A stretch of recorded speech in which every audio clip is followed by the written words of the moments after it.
We have a major issue, and it is why I am personally going to be reaching in to the old grab bag of my favorite show ever. My favorite show that has ever been put on television is Seinfeld. It is an awesome show. It is a show that stands up to the test of time. It is a show that actually delivers laughs even now, 30 years after its final episode. You could never make Seinfeld today, which is why you should probably continue to watch it, because they'll try and retcon this thing. And there is a character on Seinfeld who reminds me very much of a member of the Biden family, would probably have worked for Hunter Biden. His name is George Costanza, and he has a very impeccable line when he talks about lying and how he is able to deceive himself and all of those around him for so long. Ladies and gentlemen, here is the life advice from George Costanza about how to lie in a manner that you even deceive yourself. Just remember, it's not a lie if you believe it. Yes, ladies and gentlemen, it's not a lie if you believe it. And the Democrat Party believes that Joe Biden is as pure as the white powder found inside of the White House that fell out of his son's pocket. They believe that Hunter Biden is just a wayward son, not a racist abuser of women or a degenerate that engaged in sex trafficking. No, along with other high treasons. No. He is simply a wayward son and had nothing ever to do with his father. And we are here to put that to rest. We're going to talk you through what Republicans have announced this week and the backroom deals that are happening right now about the impeachment inquiry into Joe Biden, because this is heating up, and this is going to better be prepared. Okay, better be prepared. They're going to impeach Joe Biden. All right, we're going to impeach Joe Biden. Trust me on this. We do a lot of phone calls and talk to a lot of people on this show. They're going to impeach Joe Biden. You got to be ready. So here we go. The Democrats believe it's not a lie if you believe it. Oh yes, they took a play right out of George Costanza's book. So let us begin, ladies and gentlemen. Here is the helpful chart that you should know about how the Biden business was structured, because they're going to go after Biden for a very specific charge here, bribery, because bribery is in the Constitution as a reason why you can impeach a president. Article 2, Section 4. Memorize it. Article 2, Section 4. Bribery is listed. It's written down. It's not something that needs to be enumerated. It is literally there in black and white. Okay? So, the Ukrainian oil company that is paying Hunter Biden goes to Hunter Biden and says, your dad needs to hold up money from our country, taxpayer dollars, in order to get a prosecutor fired that's looking into our company. And they pay Hunter Biden and Joe Biden a ton of money for that. And how do we know that? An FD 1023. Here's the FD 1023. You can see it for yourself. This is from the FBI's own files with the FBI's own sources, and the source of this FD 1023 is now known in Congress and will be forthcoming, along with Devin Archer, who will be doing an interview with Congress very, very soon. I believe next week on Tuesday. Ooh, baby. It's going to be a hot time in the old town tonight. So you can see, ladies and gentlemen, in this FD 1023 that they even enumerate the amount of money that they paid the Bidens. They said the Bidens were stupid. Hunter was as dumb as a dog. But they needed to get to his father in order to get this prosecutor fired. That's bribery. That's bribery. That's bribery. That is why Kevin McCarthy is correct in calling for impeachment, as he did for a third time this week, yesterday. Check this out. We need to investigate. And what happens, like you watched the situation yesterday, where the federal government says there's still an investigation of the Bidens. Well, the only way you'll be able to get information that way is to have the strength to be able to get the documents you need. I was concerned when asked a question that I haven't seen an administration act this way at the same time as Nixon did by withholding information. If they do not provide the information we need, then we would go to an impeachment inquiry. Impeachment inquiry, which simply is an investigation and providing Congress the power to do that investigation. This is the third time that Kevin McCarthy has promised an impeachment inquiry. Now, why is that important? Because you need to lay the facts out for the American people. The American people must understand that there is an orb around them, that there is no such thing as media any longer. There's no such thing as a press. There is a propaganda pool who is solely incentivized to defend and protect their communist overlords. Those people are Joe Biden, and they do not want to ask questions about these crimes. The entire Department of Justice, every law enforcement agency in this country, has been weaponized in order to protect and defend the system itself.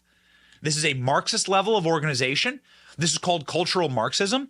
No need to get too into the weeds here, but Marxist ideology says you got to go and appeal to the true power, which is the working class. That's old school Marxist ideology. They realized they didn't need the working class. In fact, the working class, the people who drink Bud Light, those people are against Marxism in a society like a westernized society that we have, an advanced westernized society. They're against Marxism. So what you need to do, as a Marxist is you need to then go to the upper classes. You need to, instead of trying to convince the workers to be on your side, which doesn't happen, they've tried that for 100 years here in this country, you must convince the establishment to be on your side. And that became very easy because the establishment were already Marxists in their sweet little hearts. That means the media. That means Hollywood. That means higher education. That means regulatory agencies. That means federal bureaucrats. That means federal law enforcement and the deep state. And they all said, yes, sir, Carl. And they all became committed Maoists and Marxists. And those systems must protect each other and then insulate each other. From who?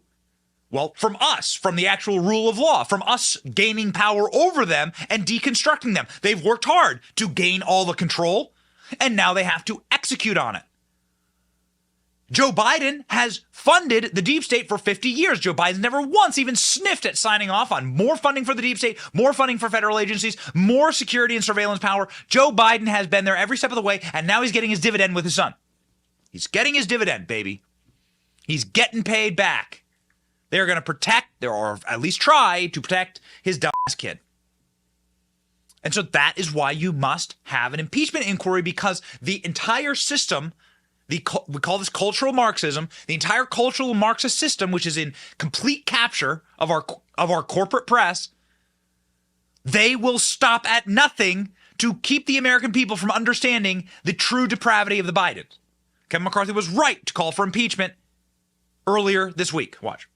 We now have some of the most credible whistleblowers. These 10-year IRS agents who have come forward said that the Biden family has been treated differently, that what Weiss has told us is different than what Garland and Weiss has told the public. And you're sitting here today where now you have found millions of foreign money, just what the 1023 alleges they did to Biden's family. Now we found that it has funneled through shell companies. If you're sitting in our position today, we would know none of this if Republicans had not taken the majority. We've only followed where the information has taken us. But Hannity, this is rising to the level of impeachment inquiry, which provides... This is rising to the level of impeachment inquiry. Now, what I'm hearing from behind the scenes in the House of Representatives is this is a tactic that has to be taken. This is similar. We're going to cover, there's a new episode with Obama and the, who knows, like untimely death at his house. The cops are now covering up for it, as predicted. The cops are covering up. They're blanking out the sheets. They're not providing information about who the second paddleboarder was. Who was paddling with this guy? Was it Obama? Nobody knows. Who made the phone call? Was it Obama? No one knows. Why do they hide this information from us? At some point, you have to ask yourself, who broke the machine? Who broke the ride we were all on? And has it always been broken? Like, have we always lived inside of a country that was this corrupt, and are we just noticing now? And the answer to that is yes. Yes, we're waking up. Okay, you've been lied to. You've been lied to for the last 20 years. You've been lied to by Republicans. You were told there were weapons of mass destruction. There were none. We've been lied into the war in Ukraine. All of this is done in order to prop up and create a barrier around institutional power and then engorge that institutional power into obesity. This has always been the play. The deep state and the super state was effectively created by the George W. Bush and George H.W. Bush administrations and accelerated under those administrations. I feel deep and utter shame for ever supporting George W. Bush. I was so dumb at that time. I feel such incredible shame about it. But nonetheless, ladies and gentlemen, you cannot, the reason we ask questions about the death at Obama's house is because we have zero faith that any reporter or any journalist will ever apply even in a scintilla of pressure that will make a Democrat uncomfortable, because they are all part of the same party. And that party includes some Republicans. It is a party, often a gerontocracy and an oligarchy that sits over us. Often the people in power would never put their names on a ballot. They love having the power without ever having to do the dirty job of running for office. And they'll cling to that power, as of course you watch Mitch McConnell have a stroke on camera this week. The reason we ask questions about these things and the reason why skepticism can never be wrong is because they have broken the system and now we see who they are. We have peeled away the mask and you can see the lizard person underneath. For maybe a more classic reference, Toto has pulled the curtain back on who the wizard actually is. And we realize these people are fraudulent and they're here to lie to us. I wake up, there is another psyop. I wake up, there is another psyop. The circle continues for my entire life. And so here we stand realizing that we have very little left to actually create a public consciousness and awareness that we live under a mob style, Sicilian mob style government. We need to break the glass and to find the moment. We break the glass and we need proper action to begin to snap people out of the haze that has been created for them. And you can't hardly blame them because most people just want to go about their lives, raise their children. They got jobs to do. And they do not understand fully that they are being lied to. Jesse Waters does a really nice explanation of this on his show, saying, the major issue is that the major issue is simply the obsession with not covering it, right? It's not that the evidence doesn't exist. Show me the evidence. It's not that the evidence doesn't exist. It's that you simply refuse to admit that it's real. It's not a lie if you believe it. The only way anybody can say that there's no evidence is if they haven't looked at the evidence. So if you never look at the laptop, listen to the whistleblowers, read the FBI informant document, and listen to Joe's voicemail to his son, then yeah, there's definitely no evidence that Joe Biden helped Hunter Biden's business. When you read the email from Hunter saying the only reason China and Ukraine are paying me is because they want access to my dad, you can consider that hard evidence. But if you don't read that, you're right, there's none. If you don't acknowledge that Joe Biden flew his son to China on Air Force Two, or acknowledge that Hunter took business partners to the White House when Biden was president 100 times, or acknowledge that Hunter put his dad on the phone with his business partner dozens of times, or acknowledge that Hunter set up meetings, lunches, and dinners with his business partners, his dad, dozens of times, or acknowledge all of the pictures with his son's business partners, or read the emails saying Hunter's paying for Joe's monthly expenses with dirty bribes, then yeah, you're right. Joe's totally clean. You ever met someone from a cult? Like somebody who is not living in the real world? You can see them regularly as you walk the streets of San Francisco, New York. We were just in Philadelphia for our show, and we have a documentary coming out this weekend about it. We went to a place called Zombie Town in Philadelphia. It's a neighborhood called Kensington. Anybody from Philly watching? Anybody from Pennsylvania watching? Anybody seen the zombie videos of these people walking down the street? While you're there and you see these just sad degenerates who are in a state of zombie-like tranquilization, some of them are mumbling to themselves about an alternate universe that they live in, where they are Napoleon, or they are some great commander in the Grecian navy. These people are just zoinked out of their minds. They refuse to accept reality as it is because it is so because it would be so disastrous to their fragile psyches.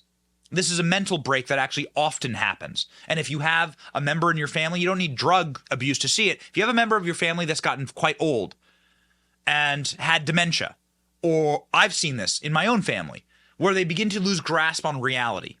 And they maybe relive some time in their earlier life. But they're slipping. They can't comprehend they're slipping. Their fragile existence begins to be shattered. And the brain is a powerful tool, and it cannot survive the acceptance of such a shattered reality. So it just cycles back in time. That's what you see when you bring this evidence forward in front of Democrats. You see people who seem like they're psychologically breaking. People who want to scream, la la la, la la la, lo lo lo. This is happening now more and more on cable TV. CNN brought on a Republican member of Congress yesterday that wanted to talk about the FD 1023 that showed the Biden corruption from a person who the FBI pays money to give them proper evidence. This is a document directly from our own Federal Bureau of Investigation. Lord knows why we haven't seen it. They had it before the election in 2020. Well, we all know why. But look at this and watch this very special moment on CNN from yesterday, where a CNN host, well-known CNN host, goes, ah, la, la, oh, I don't want to hear it. I don't want to hear it. Please don't do it. These people are going to psychologically break. This is why impeachment is important. Watch. When and if it is, we will get back to you. We'd love to talk to you if you have the evidence to show. But at this point, we haven't seen, the public hasn't seen any of this hard evidence that has been brought up. I don't know what you have $10 million coming from Burisma, a company. They're accusing Biden of they accuse Trump of doing what Biden actually did, $10 million of bribery. And they fired a guy. I mean, you can follow the money, ma'am. And these are FBI informants. These are FBI. Right, but it has to be proven. There has to be some proof. You can't just say it happened. There has to be some proof, right? Well, what was the dossier on Trump? There wasn't really any proof. It was all hearsay. And now here you've got an FBI document, an official document showing that. So, we can sit here and argue about it, and I get it. You've got your base, I've got mine, but I've seen. I don't have a base. I'm a journalist. I don't have a base, Democrat or Republican. I understand, ma'am. You work for CNN, but let's be honest. If you work for Fox, it'd be the right wing, and you all are the left wing. And I get it. It's politics. I'm not. It's usual, ma'am. You don't know my politics, sir. You really don't know my politics. Nobody believes that, ma'am. You can say that, and you can have your fingers crossed under. But again, there has to be proof, sir. There has to be proof. I'm a journalist, sir. I'm a journalist, sir. Okay? I don't have a side. Do you believe CNN doesn't have a side? Oh, CNN has a bunch of little rats running around Capitol Hill. You've never seen them ever ask a single question about Joe Biden's crimes to members of Congress. It falls to a very different outlet to do that, but the results are the same. They are hysterical. Watch the mental breakdown. Watch the psychologic snapping of the brainstem for these members of Congress when they are confronted with the destruction of Hunter Biden's plea deal, the admission of crimes, the admission that they were foreign agents, the admission that there were more investigations than the Bidens, the admission that our own FBI withheld evidence of Biden's corruption, and that Joe Biden himself took bribes and needs to be impeached. Watch. Why do you think Democrats seem to not care when there's a Democrat in the White House about possible corruption in the Oval Office? The corruption that we're seeing is a corruption of the Republican Party. Why don't Democrats care about some of this stuff that has come out? It's BS. There's no real evidence. Why would we want to impeach him when there's no wrongdoing? There's no wrongdoing. Why would we want to impeach him? It's not a lie. If you believe it. This is my favorite clip. You're going to see this clip so much in this show. This is the new slogan of the Democrat Party. Just remember, it's not a lie if you believe it.